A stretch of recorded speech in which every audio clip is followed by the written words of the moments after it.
പരിരക്ഷ. നമസ്കാരം. മൈതാനത്തിന്റെ ഈ എപ്പിസോഡ് ആരംഭിക്കുന്നത് 29ാം പിറന്നാൾ ആഘോഷിക്കുന്ന തിരുവനന്തപുരത്തെ ലക്ഷ്മിഭായ് കോളേജ് ഓഫ് ഫിസിക്കൽ എഡ്യൂക്കേഷനിൽ നിന്നാണ്. ഒരിക്കൽ കൂടി മൈതാനത്തിന്റെ 30ാം എപ്പിസോഡിലേക്ക് സ്വാഗതം. കേരളത്തിൽ ഗുസ്തിക്ക് മാന്യതയും പ്രചാരവും നൽകുന്നതിൽ തിരുവനന്തപുരത്തെ വീരകേരള ജിംഖാനയുടെ പങ്ക് വളരെ വലുതാണ്. ജിംഖാന ഗുസ്തിയെ ജനകീയ കായിക ഇനമാക്കി മാറ്റി. പല പ്രമുഖ താരങ്ങളെയും വീരകേരള ജിംഖാന സൃഷ്ടിച്ചു.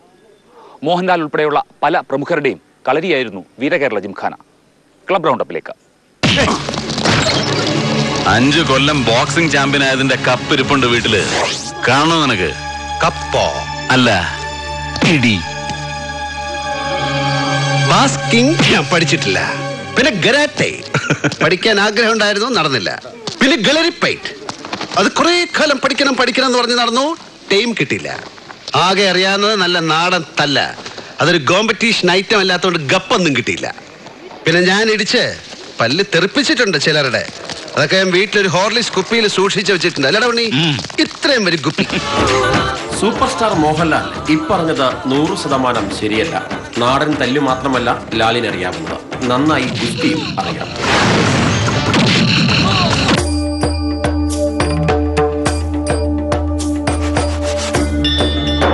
വീരകേരള ജിംഖാനയിലെ താരമായിരുന്നു ലാൽ ഗുസ്തിയിൽ.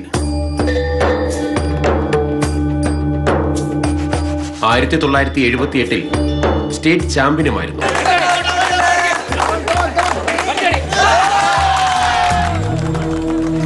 എതിരാളികളെ മലർത്തിയടിച്ച ആ കാലം മോഹൻലാൽ ഓർത്തെടുക്കുന്നു. ഞാൻ പ്രീഡിഗ്രിക്ക് പഠിക്കുന്ന സമയത്താണ് വീരകേരള ചേരുന്നത്. എന്തുകൊണ്ടാണ് അന്ന് ചേരാൻ പോയത് എന്ന് എനിക്കിപ്പോഴും ഓർമ്മയില്ല.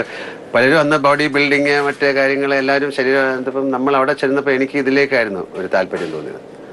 അങ്ങനെ നാരായണൻ നായർ എന്ന് പറയുന്ന അദ്ദേഹമായിരുന്നു അന്ന്. അദ്ദേഹത്തെ അവിടുത്തെ സെക്രട്ടറിയും പിന്നെ ഞങ്ങളുടെ കോച്ചും ആയിരുന്നു. SP ആയിരുന്ന ഋഷികേശ് ദാസ് ആയിരുന്നു അതിൻ്റെ പ്രസിഡന്റ്. പക്ഷെ അവരൊക്കെ ഇപ്പം ഇല്ല. അദ്ദേഹമായിരുന്നു ഞങ്ങളെ ട്രെയിൻ ചെയ്ത് പക്ഷെ അതുകൊണ്ട് ഞാൻ ഇന്റർ കോളേജ് അതിൻ്റെ സ്പോർട്സിന് അല്ലെങ്കിൽ റെസ്ലിങ്ങിന് ഞാൻ കോളേജിനെ റെപ്രസെൻറ്റ് ചെയ്ത് പോയി. എനിക്കതിൽ പ്രൈസ് കിട്ടി. ഞങ്ങൾ പാലയിലായിരുന്നു. ഞാനൊരു അന്ന് വരെ കാണാത്ത ആൾക്കാരാണ്. ഒരു പഞ്ചാബി എന്നുള്ള ആൾക്കാരുമായിട്ട് റെസ്ൽ ചെയ്യേണ്ടി വന്നു. ഹരിയാന എന്നുള്ള ആൾക്കാരുമായിട്ട് ഐ കെയിം സെക്കൻഡ്. പിന്നെ അതുപോലെ സ്റ്റേറ്റിന് വേണ്ടിയിട്ട് ഞാൻ റെസ്ൽ ചെയ്യാൻ പോയിരുന്നു. അത് കണ്ണൂർ വെച്ചായിരുന്നു. അതിലും എനിക്ക് ഫസ്റ്റ് കിട്ടി. പക്ഷെ എൻ്റെ വീട്ടിലാരും പിടിക്കാനുണ്ടായിരുന്നില്ല. അതാണ് സത്യം.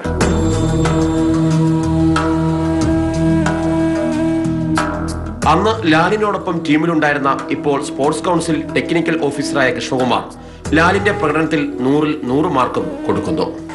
MG കോളേജ് പഠിക്കുമ്പോൾ തന്നെ അദ്ദേഹത്തിന് റെസ്ലിങ്ങിനോട് നല്ല താല്പര്യം ഉണ്ടായിരുന്നു. അന്ന് ഞാൻ കോളേജ് ടീം ക്യാപ്റ്റനായിരുന്നു.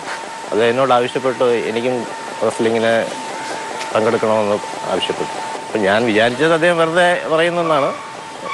വീരകേരളയിലാണ് ട്രെയിനിങ് നടക്കുന്നത്, താല്പര്യം ഉണ്ടെങ്കിൽ അവിടെ വരാൻ പറഞ്ഞു. വൈകുന്നേരം ഞാൻ ട്രെയിനിങ്ങിന് ഇവിടെ വീരകേരളയിൽ വന്നപ്പോൾ ലാലിനോടൊപ്പം ഇവിടെ മെമ്പർഷിപ്പ് എടുത്തിട്ടുണ്ടായിരുന്നു. അദ്ദേഹം ട്രെയിനിങ് റെഡി ആയിട്ട് നിൽക്കുകയാണ്. അപ്പോഴാണ് അദ്ദേഹത്തിൻ്റെ ഈ താല്പര്യത്തെക്കുറിച്ച് എനിക്ക് മനസ്സിലായത്. അന്ന് ഇന്റർ കോളേജിൻ്റെ സമയമായിരുന്നു. പാലാ സെൻറ് തോമസിൽ വെച്ചായിരുന്നു. അന്ന് 80 കിലോ ഭാരത്തിലാണ് മോഹൻലാൽ ഇറങ്ങിയത്.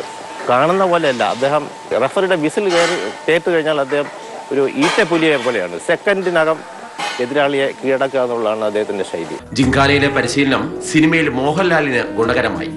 ലാലിന്റെ സംഘടന രംഗങ്ങൾക്ക് പൂർണ്ണത നൽകാൻ അത് സഹായകരമായി.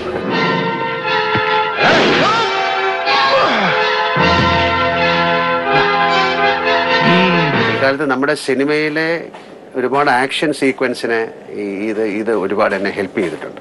അത് തീർച്ചയായിട്ടും അവരോട് നന്ദി പറയുന്നു.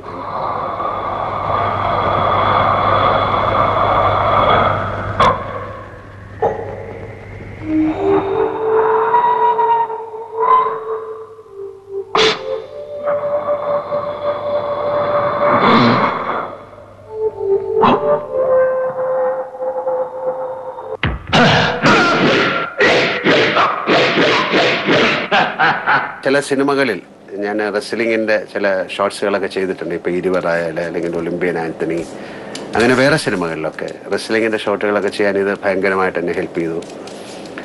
പിന്നെ പിൽക്കാലത്താണ് ഈ WWF ഒക്കെ ഭയങ്കരമായി ടെലിവിഷൻ വന്നപ്പം. പക്ഷെ അതിനു മുമ്പ് തന്നെ ഇന്ന് നമ്മൾ അതിൽ കാണിക്കുന്ന പല ടെക്നിക്കും ഞാൻ അന്ന് സിനിമകൾ ചെയ്തിട്ടുണ്ട്. ഈ ജീവൻ്റെ ജീവൻ എന്നൊക്കെയുള്ള ഫിലിമിൽ ഭയങ്കരമായ ഡെഡ്ലി ലോക്കുകളും ത്രൂകളൊക്കെയാണ്. ഇപ്പം നമുക്ക് ആ സിനിമ കണ്ടു കഴിഞ്ഞാൽ ഇതെങ്ങനെ ചെയ്യാൻ സാധിച്ചു.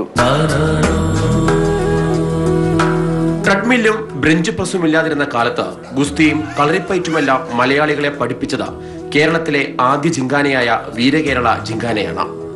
1924 തുടങ്ങിയ വീരകേരള ജിങ്കാനയ്ക്ക് തിരുവിതാംകൂറിന്റെ ചരിത്രത്തോളം പഴക്കമുള്ള കഥകളും വീരത്വവും പറയാനുണ്ട്.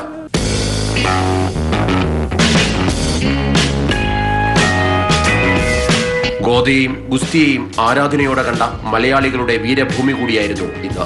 ഗുസ്തി ഇന്നത്തെക്കാൾ ജനകീയമായിരുന്ന കാലത്താണ് തിരുവനന്തപുരത്ത് ജിങ്കാന സ്ഥാപിക്കുന്നത്.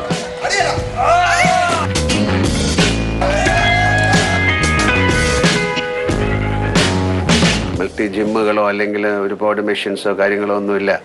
എന്നാലും തിരുവനന്തപുരത്ത് വെച്ച് ഏറ്റവും നല്ല ഒരു ജിമ്മായിരുന്നത് വീരകേരള ജിങ്കാന എന്ന് പറഞ്ഞാൽ ആ പേര് തന്നെ എനിക്കൊന്ന് 1924 എന്തോ തുടങ്ങിയതാണ്. അന്ന് സർ CP-യുടെ സമയത്ത് രാജാവും സർ CP ആണെന്ന് തോന്നുന്നു അത് ഉദ്ഘാടനം ചെയ്തത്. കളരി അഭ്യാസിയായിരുന്ന കുട്ടമ്പിള്ളയാണ് ജിങ്കാന സ്ഥാപിച്ചത്. അന്ന് കാട്ടുപ്രദേശമായിരുന്ന വഞ്ചൂരിൽ വള്ളിപ്പടപ്പുകളാൽ ചുറ്റപ്പെട്ട ചെമ്മണ്ണിൽ നിർമ്മിച്ച ഒരു കുടിലിൽ അഭ്യാസികൾ പരിശീലനം തുടങ്ങി. പരിശീലനം സൗജന്യമായിരുന്നു.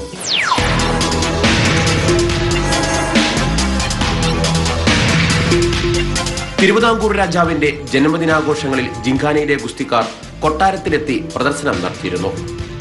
തലക്കൊട്ട കുട്ടമ്പിള്ള എന്ന് പറഞ്ഞ ഒരു അധ്യാപകനായിരുന്നു ഇതിൻ്റെ സ്ഥാപകൻ. അദ്ദേഹത്തിൻ്റെ ശിഷ്യനാണ് രണ്ടാമത് വന്ന ശ്രീ പ്രഭാകരൻ. ആ കാലം കൊണ്ട് ഇത് ഒരു ഗവൺമെൻറ് സ്ഥലത്താണ് ഇതിൻ്റെ പ്രവർത്തനം. കുട്ടമ്പിള്ളയുടെ മരണശേഷം അദ്ദേഹത്തിന്റെ ശിഷ്യന്മാരിലൂടെ വീരകേരള ജിങ്കാന മുന്നോട്ട് പോയി. പിന്നീട് ഒരു ട്രസ്റ്റിന് കീഴിലാക്കിയ ജിങ്കാനയുടെ നായക സ്ഥാനത്ത് മള്ളൂർ ഗോവിന്ദപ്പിള്ള അടക്കമുള്ള പ്രഗത്ഭർ വന്നു. ഗുസ്തി പഠിക്കാൻ കേരളത്തിൽ നിന്നെമ്പാടുമുള്ള ആളുകൾ വീരകേരള ജിങ്കാനയിൽ എത്തിത്തുടങ്ങി. പത്മരാജൻ ചിത്രമായ ഒരിടത്തൊരു ഫയൽവാനിലെ നായകൻ റഷീദും ജിങ്കാനയുടെ സംഭാവനയായിരുന്നു.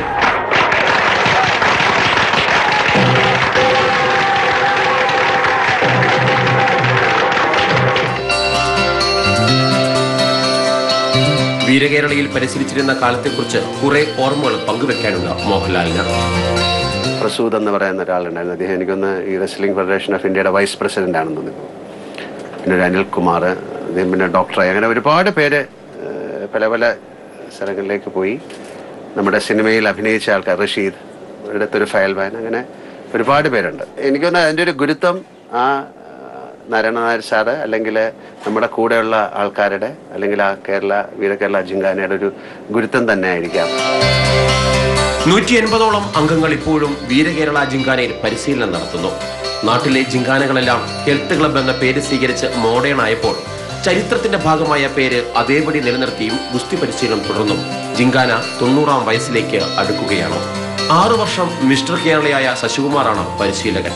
മിസ്റ്റർ കേരള എന്ന പേരാകുന്നതിന് മുമ്പ് കേരളശ്രീ പട്ടമായിരുന്നു നൽകിയിരുന്നത്. അങ്ങനെ അവസാന കേരളശ്രീയുമായി ശശികുമാർ. 74-ൽ ഞാൻ കേരളശ്രീ ആയിരുന്നു.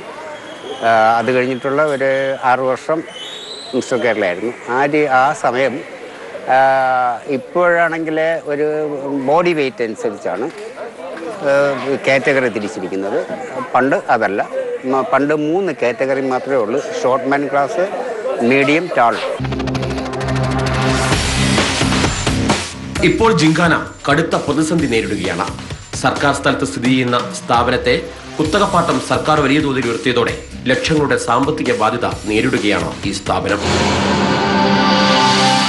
ഗവൺമെൻറ് ലാൻഡ് ആയതുകൊണ്ട് ഞങ്ങൾക്ക് ഒരു കുത്തകപ്പാട്ടം വ്യവസ്ഥയിൽ തരണമെന്ന് പറഞ്ഞ അപേക്ഷ അന്ന് മുതൽ സർക്കാരിന് കൊടുത്തു തുടങ്ങി. എന്തോ കാരണവശാൽ അത് നടന്നില്ല. ഈ അടുത്ത കാലത്തായിട്ട് അതിൻ്റെ അസസ്മെൻറ്റ് നടത്തിയത് 13 ലക്ഷം രൂപ കരം അടയ്ക്കണമെന്ന് പറഞ്ഞ് അസസ് ചെയ്തു. വലിയ തുക അടയ്ക്കാനുള്ള കഴിവ് ഇല്ലാത്തതുകൊണ്ട് പാർട്ടായിട്ട് അടയ്ക്കാനുള്ള ഒരു പെർമിഷൻ ഞങ്ങൾ അടച്ചുകൊണ്ടിരിക്കുകയായിരുന്നു. മാർച്ച് മാസമാകുമ്പോഴാണ് ഇവരുടെ കളക്ഷൻ ഇത് വരുന്നത്. അന്ന് വളരെ വളരെ പെയിൻ എടുക്കുന്നുണ്ട് ഞങ്ങൾ. കാര്യം ഞങ്ങളതിൽ അടയ്ക്കാനും പൈസയില്ല. അവർ പൈസ അടയ്ക്കണം എന്ന് പറയുന്നത് വളരെ പെയിൻ എടുക്കുന്നുണ്ട്. പക്ഷെ എന്തായിരുന്നാലും ഇപ്പം ഞങ്ങൾക്ക് ഗവൺമെൻറ്റിൽ നിന്നൊരു അനുകൂലമായിട്ടുള്ള ഒരു സമീപനവും ഒരു ഉത്തരവ് കിട്ടുന്നുള്ള തികഞ്ഞ പ്രതീക്ഷയിൽ ഞങ്ങൾ ഇരിക്കുകയാണ്. നവതി ആഘോഷിക്കാനിരുന്ന ഈ സ്ഥാപനം സർക്കാരിന്റെ കനിവിനായി കാത്തിരിക്കുകയാണ്. വർഷങ്ങളുടെ കായിക ചരിത്രത്തിനൊപ്പം നീങ്ങി ഈ സ്ഥാപനം വിസ്മൃതിയിലാകാതെ രക്ഷിക്കേണ്ട കടമ കായിക കേരളത്തിൻ്റെത് കൂടിയാണ്.